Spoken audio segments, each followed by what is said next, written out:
ओम श्री गणेशाय नमः।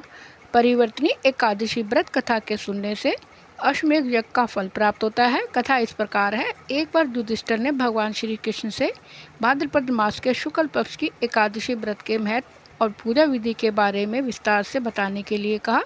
तब भगवान श्री कृष्ण ने इस व्रत की पूरी विधि और कथा के बारे में बताया था। भगवान श्री कृष्ण ने युधिष्ठिर से कहा कि जो भी व्यक्ति परिवर्तनी एकादशी के दिन उनके 52 स्वरूप अवतार की पूजा करता है उसे तीनों लोकों की पूजा करने का फल मिलता है। इस व्रत की कथा त्रेता युग की है। उस समय बलि नाम का भगवान विष्णु जी का परम भक्त था। उसने अपने बल से तीनों लोकों को जीत लिया था। उसने इंद्र समेत सभी देवों को भी जीत लिया था।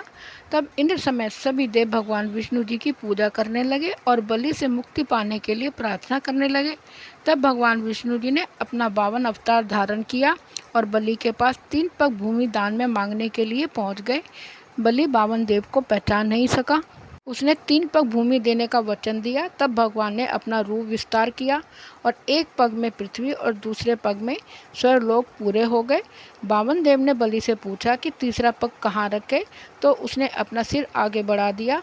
52 देव ने जैसे ही तीसरा पग उसके सिर पर रखा तो वह पाताल लोक चला गया। उसकी विनम्रता को देखकर भगवान विष्णु जी ने उसे आशीर्वाद दिया कि वह सदैव उसके निकट रहेंगे। बलि के कहने पर भाद्रपद मास के शुक्ल पक्ष की एकादशी को भगवान विष्णु जी की मूर्ति बलि के आश्रम पर स्थापित हो गई और दूसरी क्षीर सागर में शेषनाग की पीठ पर स्थापित हो गई।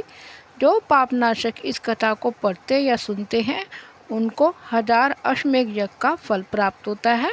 ओम नमः शिवाय। हर हर महादेव।